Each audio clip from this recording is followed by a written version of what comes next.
Well, hello and welcome, everybody. Very excited to be here, as I always am every other week. I'm Gustavo Tolosa, the webinar coordinator and host for Dr. McDougall, and we have hundreds and hundreds of people logging in from all over the country and all over the world. Exciting. And of course, we have our dear Dr. McDougall, and we have such an honor to have this very, very wonderful man, a guest that Dr. McDougall will introduce. I'll pass it on to him. Dr. McDougall, how are you doing today? Well, I'm doing just fine. And I tell you, I've been looking forward to this interview as much, if not more, than any other. But of course, I've looked forward to it with some preparation in mind. And those of you who have tuned in to see a fight, it's not going to happen. Those of you who tuned in to learn a lot about my guest, that's going to happen.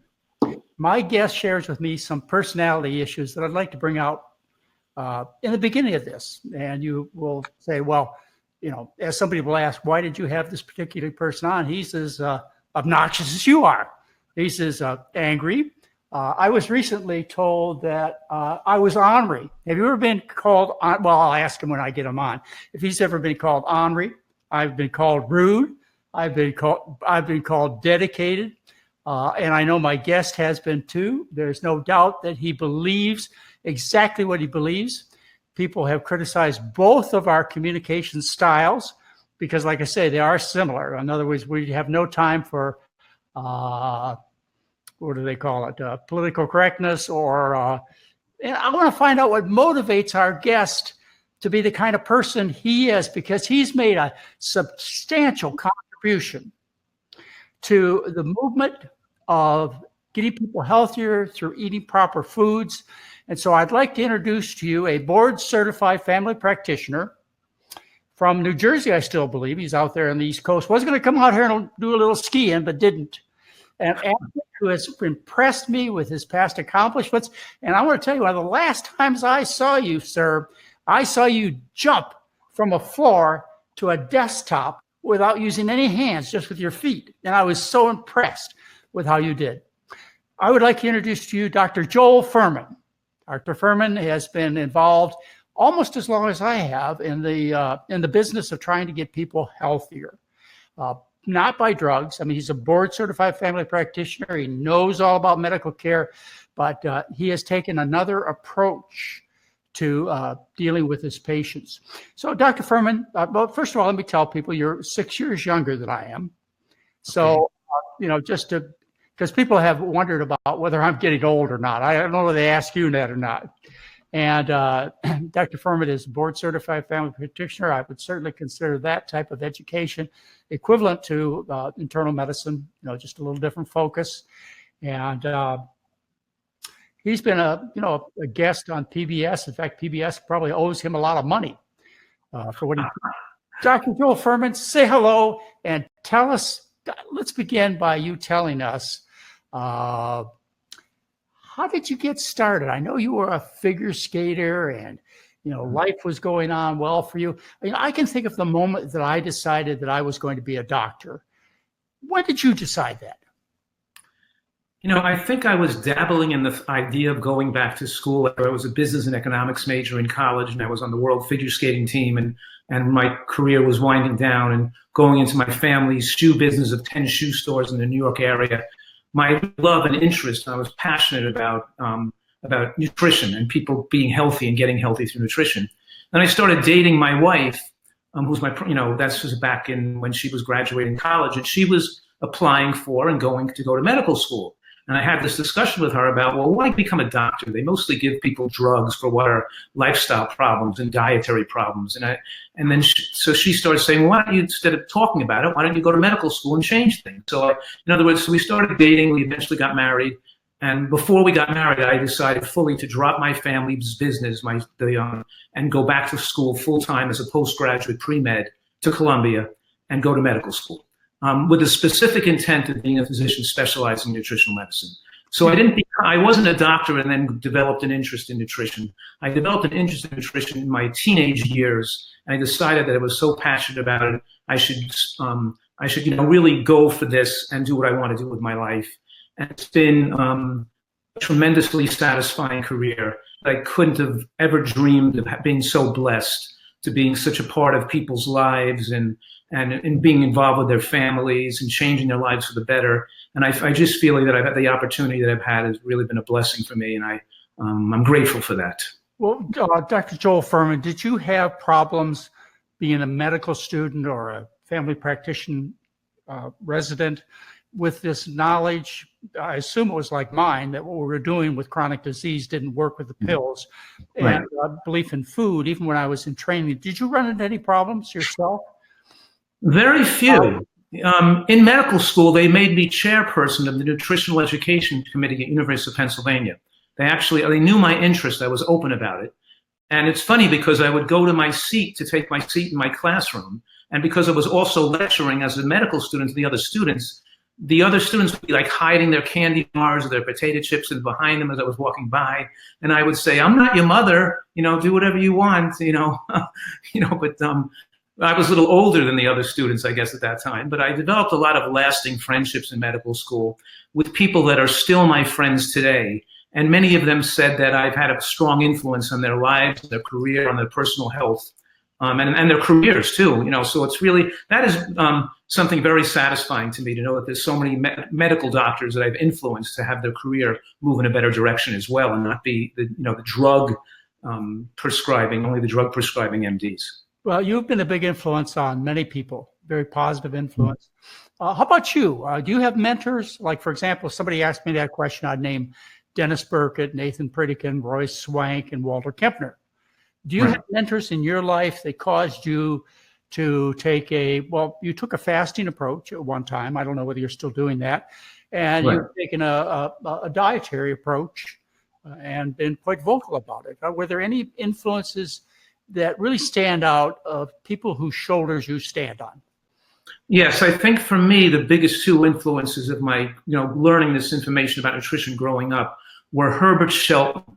He originally wrote books in the natural hygiene movement, and that's where, I knew Alan Goldhammer for years and years, for 40 years or so, from the same, because we knew each other back then when we were coming out. I knew Alan before I went to medical school.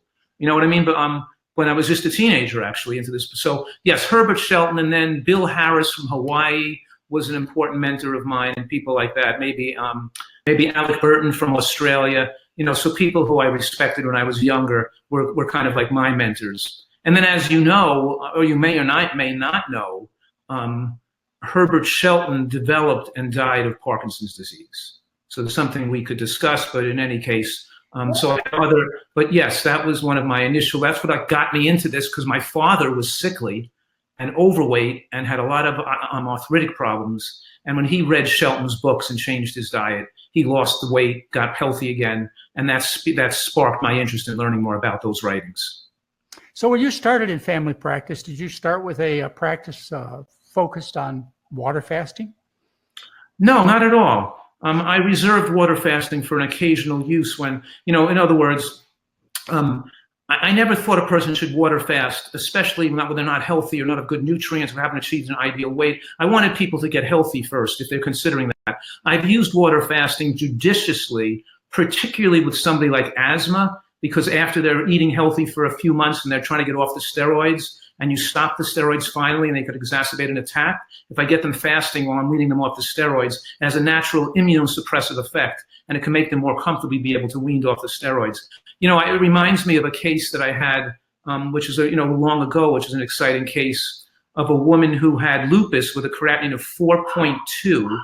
And she was on the National Renal Transplant list. And I shouldn't say she's a woman, because she was, I think, 16 years old at the time in high school.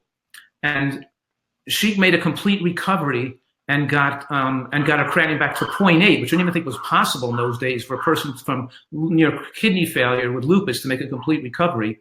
And then just this last month, I utilized fasting. What I did is I had a person who was coming off Enbrel and methotrexate for rheumatoid arthritis, and I had weaned her off the Enbrel about 3 months earlier. I kind of like to know about your transition. You know, we've been around together for a long time. Mhm. And what I do remember is that, you know, I was at one time in great favor with you. I don't know whether I am these days or not, but I was, you know, one of the people that I think you once thought a lot of. How have things developed in terms of your initial understanding of what a good diet is to what you believe today? Well, you know, I think that back then I was pretty close to where we both were.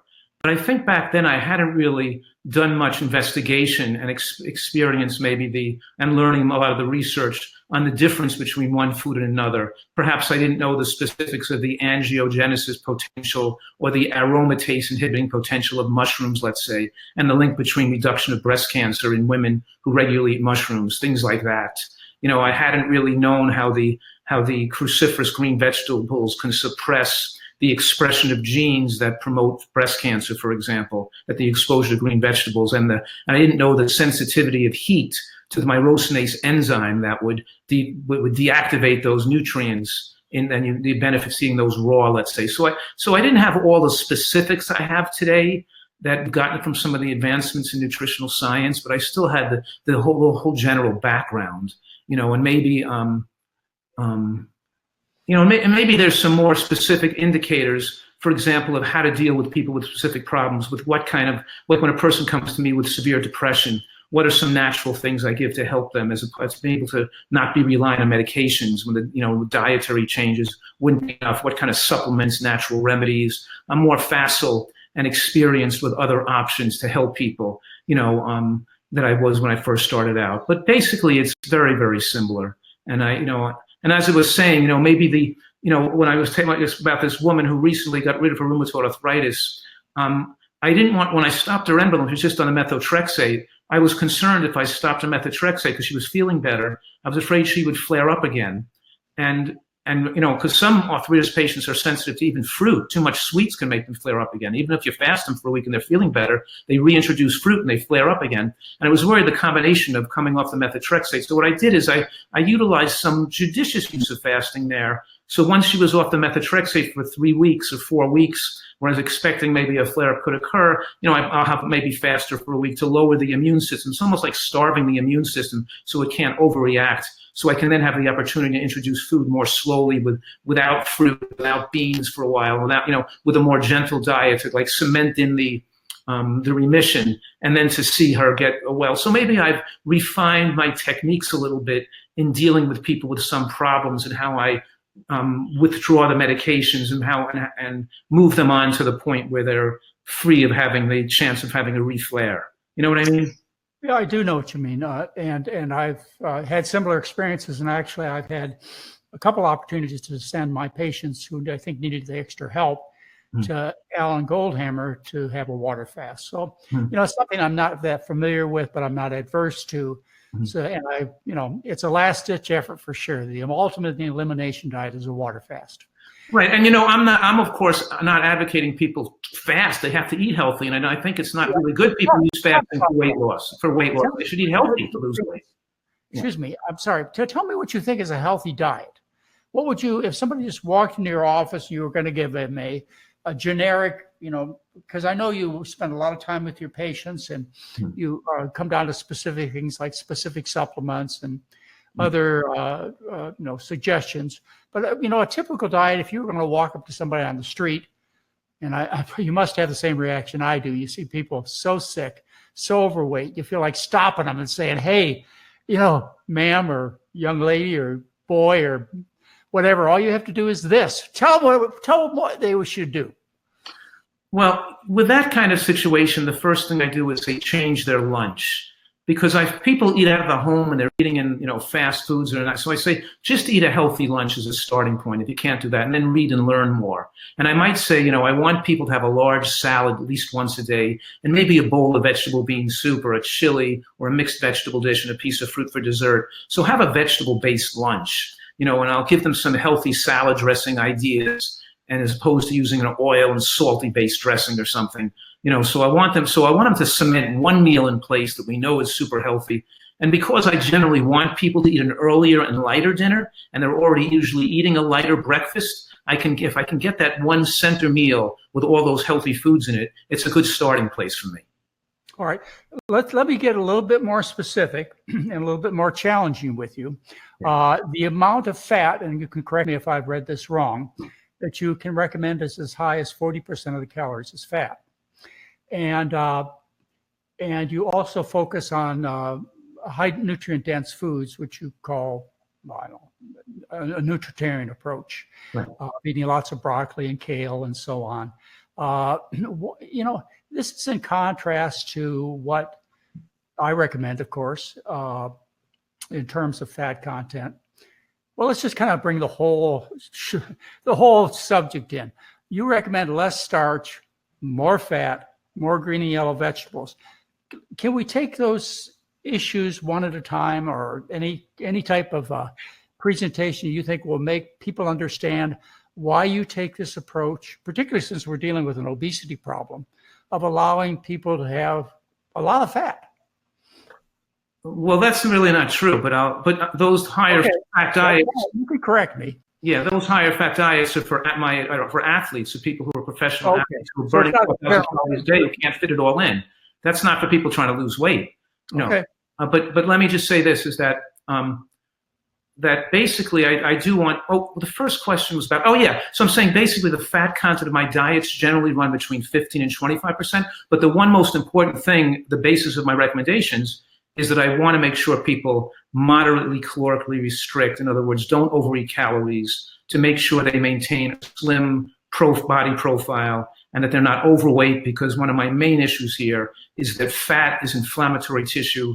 It drives the production of cytokines, which can activate aromatase inhibitors, produce more estrogen stimulation to the body, and that we want people to moderately calorically restrict to make sure they maintain a favorable weight for the rest of their life. And I'm suggesting, and I'm teaching people, that the more they focused on the nutritional quality of their diet and the healthier they eat, the more the easier it gets to control this ravenously monster-like appetite and these food addictions and the food cravings they get from eating poorly. So I'm ratcheting up the nutritional quality of what they eat as a methodology to make it to them to desire less calories naturally, so they instinctually want to eat the amount of calories they require and not have to overeat to make up for all the junk they're eating. And one of the studies I'm proud of, published in 2010 in the journal Nutrition Journal, was entitled "The Changing Perceptions of Hunger on a High Nutrient Density Diet," which discussed how people ate a healthier diet, their desire to overeat calories were reduced. And that's and I think that's been borne out now by some other studies that corroborate that when you eat healthier. And also there's studies that show when you eat more junk food and eat more processed foods, your desire, I just saw a study about that the other day, documenting this as well, that your desire to eat more calories is going to be increased when your diet is not as healthy. So that, and so that's part of your question. I'm not, so obviously I want people to eat within a framework of mildly under-eating calories, which then has an effect to moderately slow the metabolic rate. And lowering the metabolic rate a little bit is a good thing. I want people to not feel like eating as much. They don't want as much food. But do you know that if you look at the 3T4, the range of thyroid function in people, in the lower half of 3T4, they have half the heart attack rate compared to people in the higher rate. That we don't want to overeat calories, which increases our metabolic rate, and we don't want to have an excessive thyroid, push up our rate we're metabolizing, because when you moderately caloric restrict, you lower your body temperature, you slow down your thyroid drop, and you lower your respiratory quotient just a little bit, and it naturally slows aging, and that's what I'm going for. This is essentially trying to give people the opportunity to age as slow as possible. All right. So if I could just summarize and make sure I hear correctly, and don't hesitate to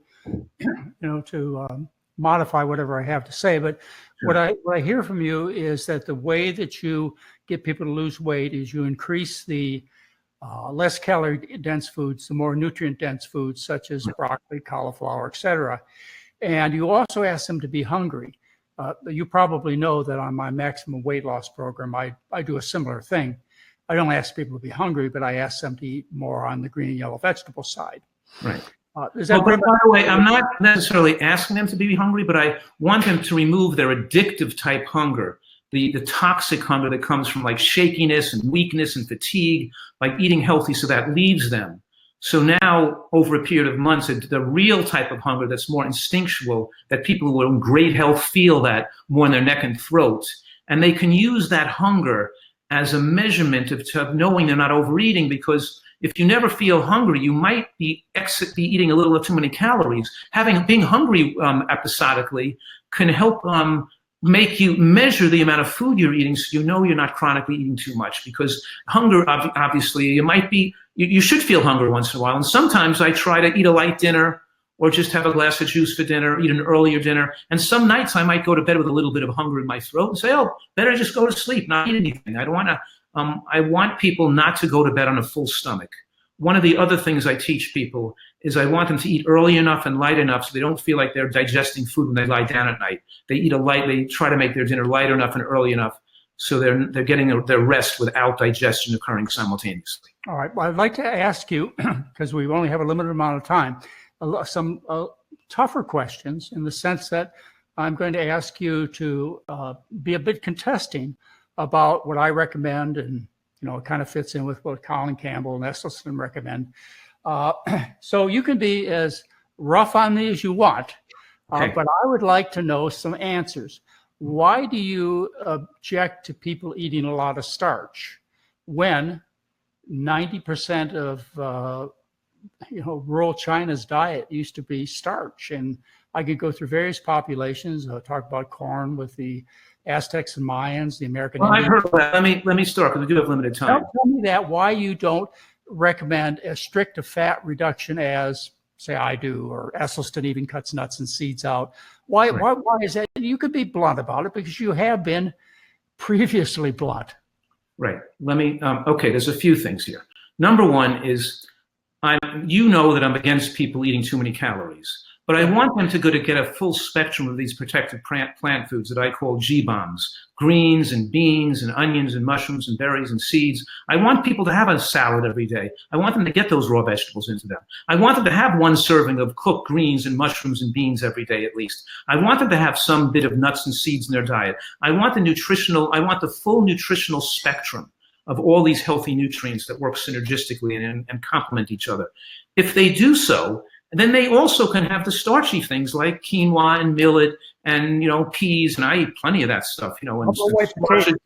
But if they have the caloric space in their diet to include those foods, as long as they're having a salad every day and having some, So I'm not against those foods per se. It's about having the full dietary exposure and making sure you're also including enough of the raw stuff, enough of the other things I want people to include in their diet. Are you following me? Where I wanted you to go is that there was a time, maybe 5, 6, 10 years ago, when you came out and specifically said that a low-fat diet was dangerous. Well, I still feel that way, by the way. And I don't know if I was included in the discussion, but this resulted in some other issues that came up. But do you still feel that way, that living on, say, a diet of potatoes and water, or a diet of rice and vegetables is nutritionally inadequate? Yes. Well, John, I respect the fact that you've helped thousands and thousands of people too. So that's a question of moving people in a better direction. Right. What I'm talking right now about is the fact that not just my personal experience, but my overwhelming review of the literature here from the Physician's Health Study, showing a 60% reduction in sudden cardiac death for people including nuts and seeds 5 times a week or more in their diet compared to none. And the Adventist Health Study 1, that showed a 39% reduction in ischemic heart disease death in people eating regular consumption of nuts and seeds compared to people eating 1 serving a week. Or the Adventist Health Study 2, which came out in October of 2018. And by the way, I can quote from the Adventist Health Study authors saying, this is a really good quote. It says, in large perspective epidemiologic studies of Seventh-day Adventists in California, which of at least 30% are vegans or vegetarians, we found the frequency of nut consumption had a substantial and highly significant inverse association with risk of myocardial infarction and death from ischemic heart disease. The protective effect for both men and women in the elderly has shown similar associations in both vegetarians and non-vegetarians. So what I'm saying right now is it's not one study. It's the majority of studies. We're talking about scores of studies showing dramatic reduction in cardiovascular mortality. That means when your diet gets too low in fat, and even in the Physicians' Health Study, they did autopsies and found and tried to diagram and separate people from heart attacks to irregular heartbeat and sudden cardiac death. And they found the major problem with sudden cardiac death when fat content was when people weren't eating nuts and seeds, whether it's the the vitamin E fragments, the absorption of phytochemicals from other foods, the sterols and stanols, the terpenes, whatever the reasons are. They diagrammed out in some of these studies the reasons why they think it's occurring. But it happens in different populations. And my concern is that I've had thousands of people reverse their heart disease. I have 500 success stories posted on my website right now of people putting their pictures, their before and after, how much weight they've lost, their heart disease reversal. And all these people use some moderate amount of nuts and seeds. To make people fearful of eating a walnut, to think that because it's going to ruin their chance of getting well, is just not consistent with the science we have today. And I'm suggesting that telling people they should eat 0 nuts and seeds most likely is increasing their risk, not decreasing their risk. And me being able to say that in an honest way and say that you most likely, and disagreeing with some leaders in this field, I shouldn't be afraid to do that because I feel very passionate that that's taking something so radical and may be causing harm. And we know we get great reversal when we use a moderate amount of nuts and seeds. And even in the highest quintile, we're talking here about now the Adventist Health Study 2, which had the biggest amount of vegans and vegetarians in that study, when they compared the lowest quintile to the highest quintile of nut and seed consumption, the lowest quintile was having under like a third of an ounce a day on the average, and the highest quintile was having between about an ounce and a half a day, I think. We're not talking about a huge amount of nuts and seeds here to show this degree of protection. And I'm sure you can get, and there's in between, and the in between quintiles had in between levels of protections. But yes, I've been doing this for 30 years now, and I've seen the most advanced cases of heart failure, people with total obstructions with collateral flow, people who came to me who were having unstable angina at the time, make full recoveries consistently and predictably. And I've discussed these cases with Dr. Ornish and other doctors, and a lot of other doctors have used my same techniques. And my studies may not be as great as somebody else's studies, but it's not about my religion is better than your religion. I think that it's about long-term, if you look at all the evidence, what I feel is most safe, conservative, and effective for people. And I have that disagreement here, as you can. Let me touch on a couple other things. You're well aware that Jeff Nelson has taken great effort to contradict your philosophies on nuts and seeds. Yes? Yes, and I have addressed the studies, like saying that, okay. For example, we have to kind of leave this topic to get onto some other ones, but people will want to see your argument for eating more nuts and seeds. Right. It would be on your website, and they'd be able to. Yes, I have a blog there, right, that says under Get Started, that says addresses the nuts and seeds issue and this controversy going around. Right. I looked at all the studies and show which one's not funded by the nut companies, and that they corroborate each other, and more of them are not funded by the nut companies, and the top researchers in the world coming to the same conclusions, and it's not. So I go through the data there. All right. It's kind of interesting. You say not funded from the nut companies. I had the Adventist group on my television show, and they were funded by the nut companies. I'm sorry. Okay. Now I want to contrast, because you said some very important and powerful things. Okay. What the listener may have heard was that it was important to include nuts and seeds and avocados in the diet of somebody you're treating with heart failure. I didn't say avocados. Well, okay. Now, then I will correct that. It's nuts and seeds. Let me contrast this with Walter Kempner's work, where he fed, you're familiar with Walter Kempner? Yes, of course. Okay. Where he fed rice and fruit juice and fruit and simple sugar and got phenomenal results in terms of congestive heart failure, kidney failure, all the kind of results that you and I claim we get. Correct. And Dr. Ornish claims he gets, and so on. I mean, I had Dr. Ornish on, and I said, well, is it meditation, or could we put him on the Kempner diet, or lock him up in a prisoner of war camp and feed him rice and vegetables? Would they still get just as well? I think that's I think that I think that people should pay attention to is the work of Kempner. Okay, I think you're missing a point here, though, where that some of these studies I'm referring to have 90,000 participants with a huge amount of deaths, with many, many thousands of deaths. And they follow these people for decades, not for a few years. And they're looking, and once these people die, so we have to look at all the data, so we could come to different conclusions, but I feel that if I sat down with you and went through a lot of this data, I might be able to convince you to moderate things. I would try and be an open-minded person, but again, you and I have both been declared as closed-minded, so I don't know whether we all would do. All right, let me go on to a couple other things. So if anybody wants to learn more about the nuts and seeds and so on, by the way, you know that I don't recommend against nuts and seeds, except when people have to lose weight. I consider them healthy, but delicacies. Okay. And you can also listen to what Jeff Nelson had to say about the nuts and seed issue. I mean, because he took it on as a passion. I haven't bothered to do that.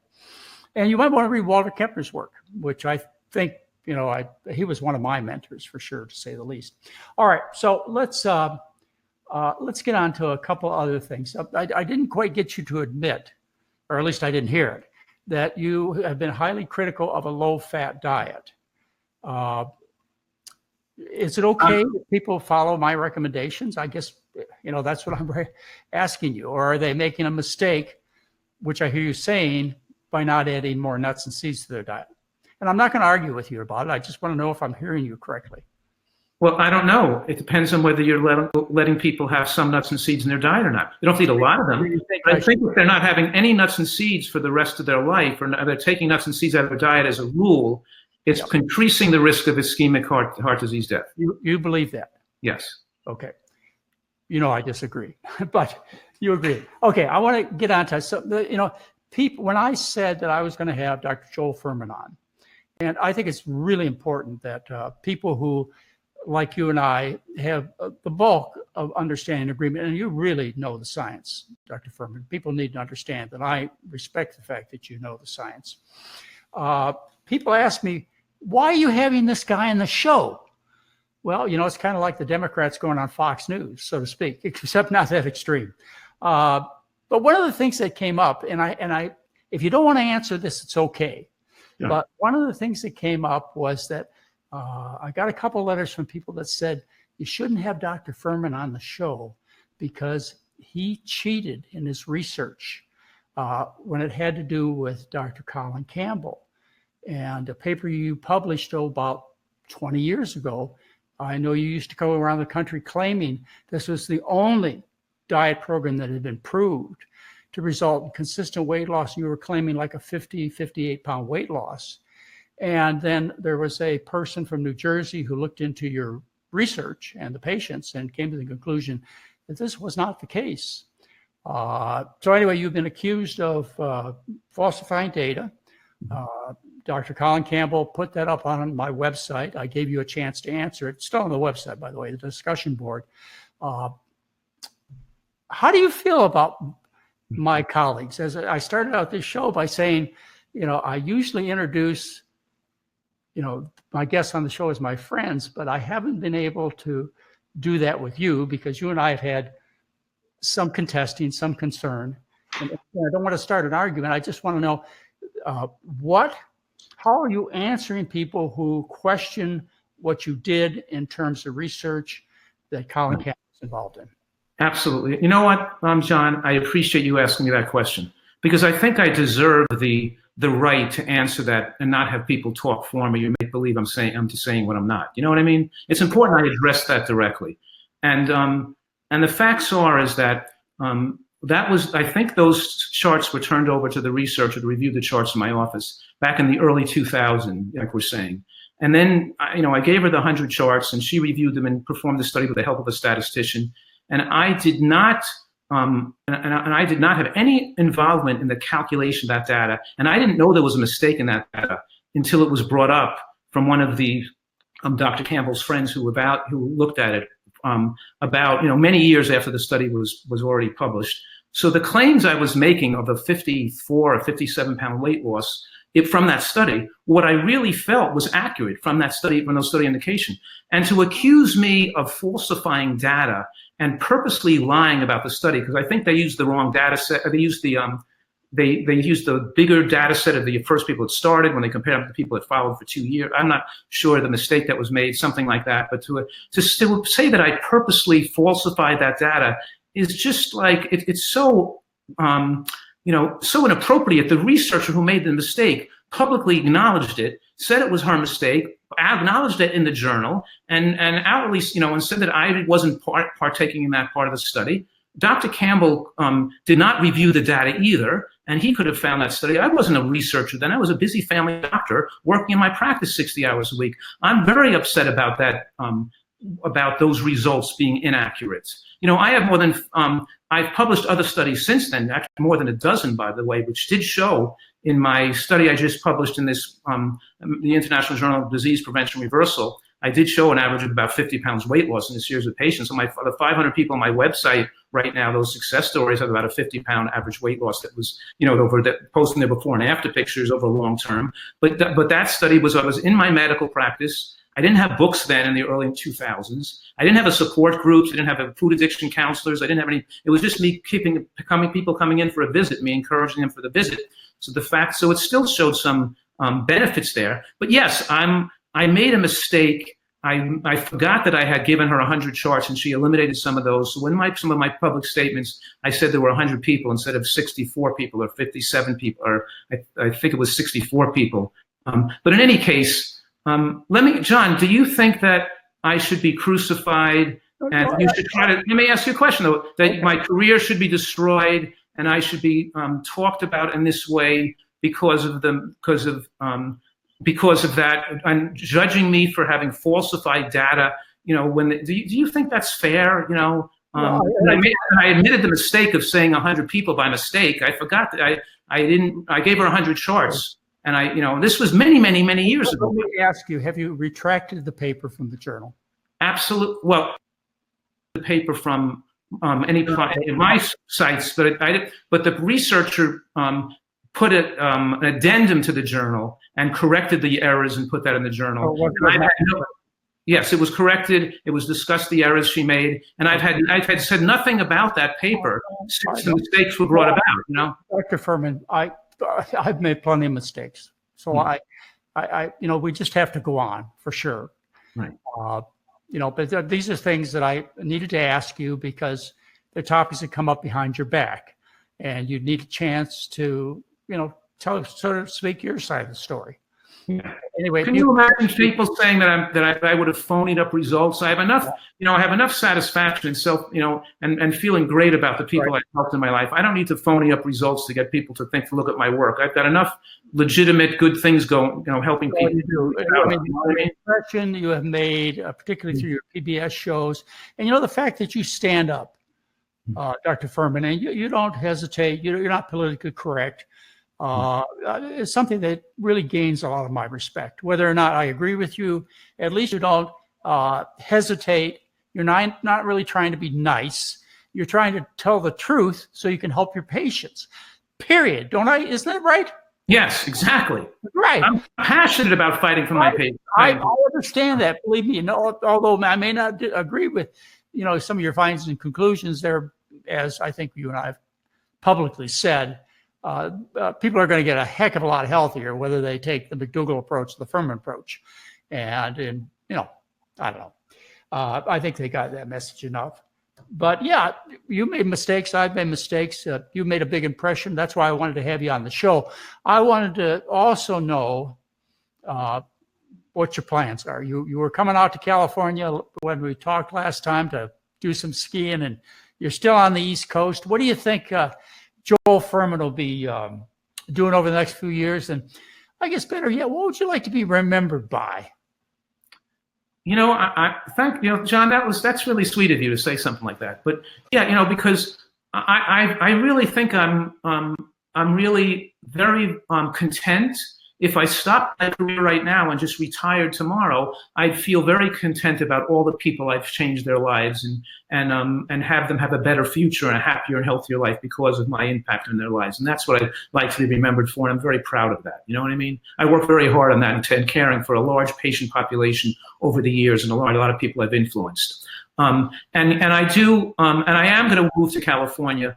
Right now I have a retreat in California where people who have severe food addiction and obesity can stay there for a few months. And I'm going to move out there probably in a year and a half or so when my son finishes high school here. Right now I'm there like 1 week, a week and a half, a month, going back and forth because I'm on both coasts. But one of my hobbies is gardening.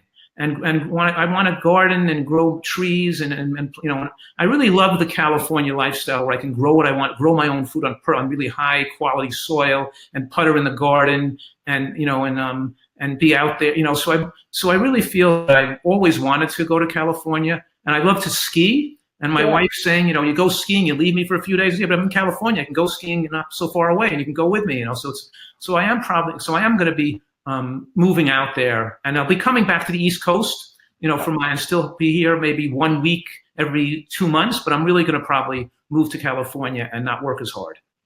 Well, that's great. Certainly California needs you, and it's a wonderful place to be. I'm moving to like the San Diego area, north. Oh, you're going all the way down there? Sure. Why not? There are lots of sick people down there that need you, Dr. Fuhrman. All right. So you also have some books, Eat to Live, which has been a New York Times bestseller. You have also some, well, the best way I can describe it is gadgets, and that is not meant to be uncomplimentary, different kitchen tools and, other ways to make people's lives easier on your website and your shopping. The other thing that you do is you sell supplements. Right. And I have to believe that you believe that these are essential. Yes. And I think what I'd like to do, rather than get into any type of discussion about it, is I'd like to refer people to what I've said and what you've said and other people have said about issues that we, let's just say disagree on. You sell supplements for them. Well, since you have me here, can I comment on that? Yeah, okay, then can we do it quickly though? Let's start with vitamin D. Okay, well, I'm not saying that people should be taking vitamin D if they're getting vitamin D levels are more than adequate, but I want people to be in that normal range and not be deficient. I want them not to keep their range, at least their blood level above 25, between 25 and 35. I don't recommend people use 5,000 high doses to drive them up. So I don't really think it's a controversy there, except for the fact that I don't want people to be deficient. Okay. But one thing that there is controversy about that I'd like to bring up is the DHA. Yeah. And that's, if I may.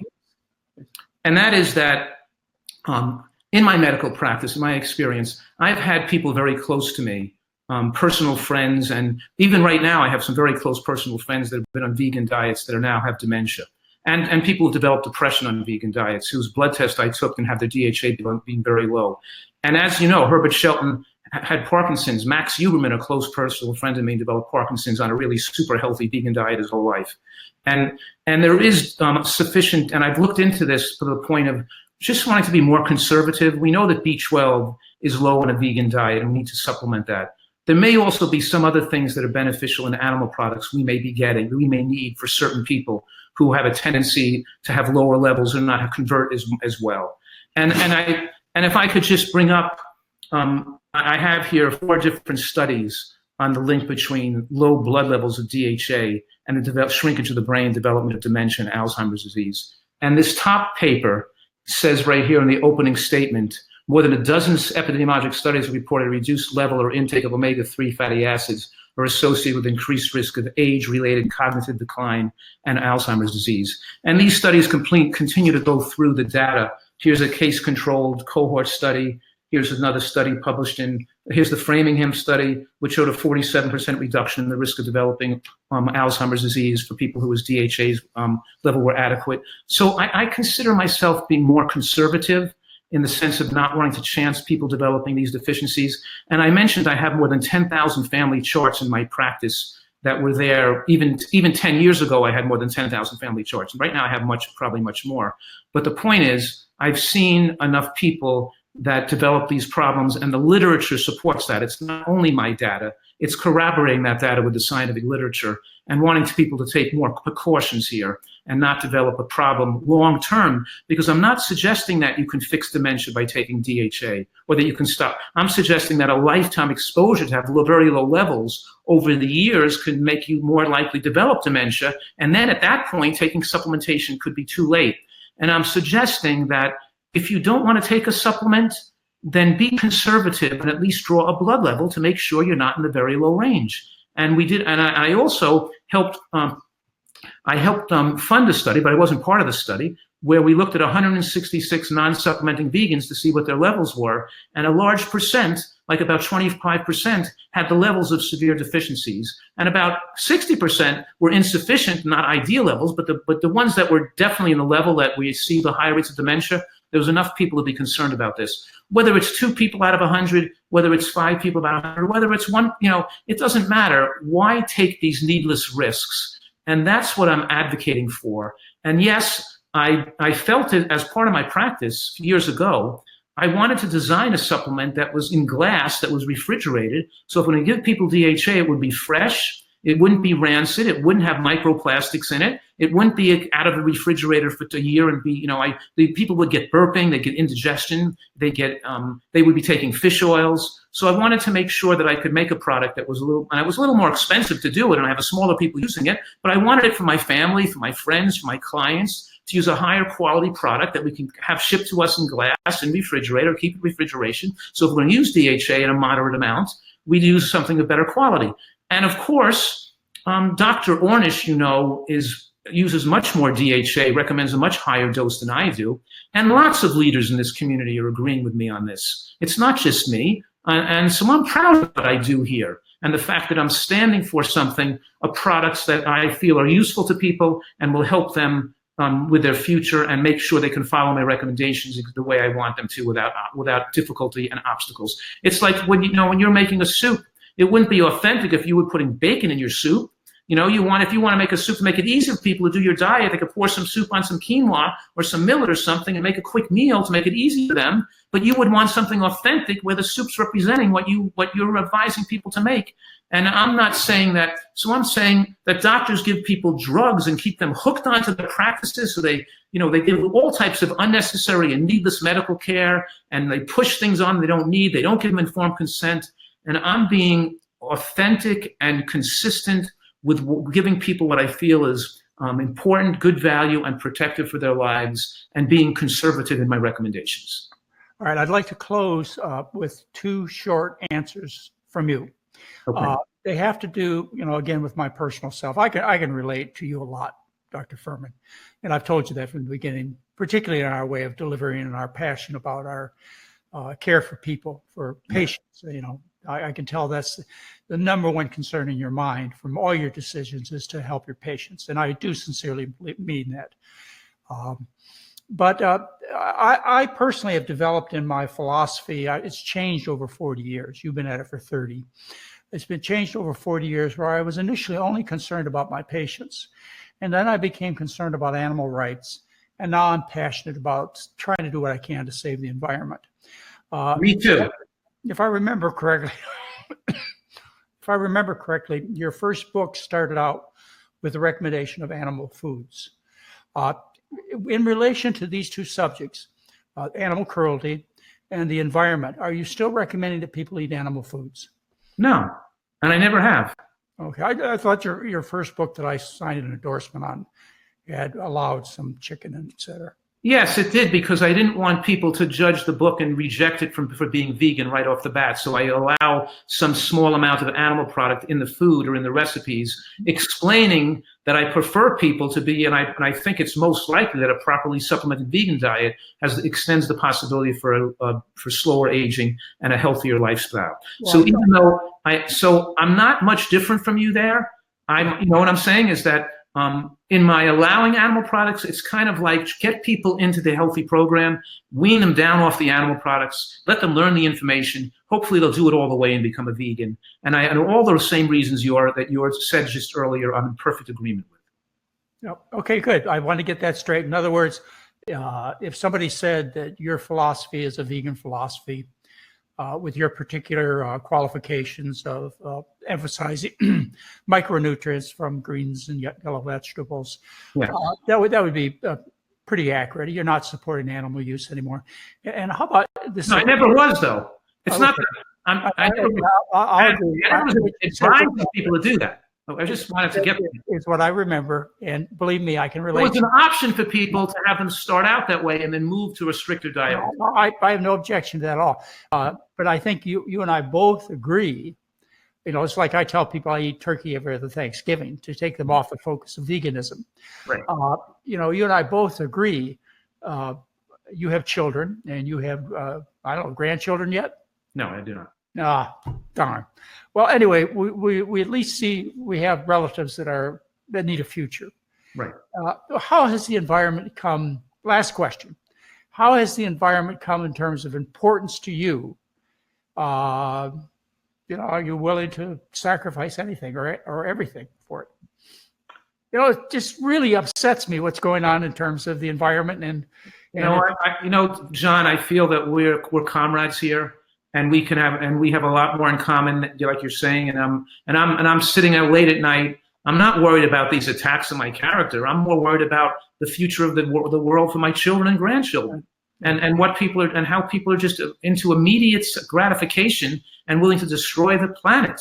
You know, so yes, I think that this is something we have to pay more attention to. And as you and I get older, I think that that's what we have to devote more of our energy to. So let's make a pact on that. Okay, I'd like to give people some contact information, how they get in touch with you at your website. What would be your website address? drfuhrman.com, drfuhrman.com. And people can get the supplements, they can get the books, they can get what I call gadgets, which again, there's nothing derogatory. And they can get information. They get information, they can find out about any educational opportunities that you, and by the way, it's very impressive that you attend all, if not most of the presentations you put on, and you're right there to deliver for the people. That's good. I mean, this is Dr. Joel Fuhrman's program, and Dr. Joel Fuhrman is right there to give people the information from a straight up point of view. Anyway, anything else that you could tell us as far as helping people get in contact with you, learning more about your practice, and because I'm sure we got their interest during this hour. Well, thank you so much, John. Thank you for the warm invitation here and being so nice here. And I want to, you know, my message is still the same thing, that I want people to know that we can figure out a way to get them well, and they don't have to be satisfied with being sick the rest of their life. And that's my primary motivation, and my passion is taking people who have these troubling problems and try to solve them and get them back to health again. Well, I certainly think looking at what Dr. Fuhrman does is well worth your time and well worth your trouble. And the areas of controversy are areas that you know, who's ever right in the areas of essential fatty acids or vitamin D or other type of things that we're suggesting, it's irrelevant. You've got to get the major changes made in your diet, and it'll work out well. Well, Dr. Gustavo Tolosa, did we do a good job? Wonderful. Thank you so much for your enjoy. Okay, terrific. Thanks a lot. I only have one request for you, Dr. Fuhrman, is that someday I would like to be able to call you my friend, because I don't get anything but friends in life. I just never learned how to make an enemy. Anyway. That's very, very nice of you, and really appreciate that, John. And thank you so much for this, for being so warm to me. Really appreciate it. It was a pleasure. I hope you all enjoyed. We'll be back in a couple of weeks and have another guest. You're a wonderful guest, Dr. Fuhrman. Thank you. Thank you. Okay. Thank you, gentlemen. Goodbye.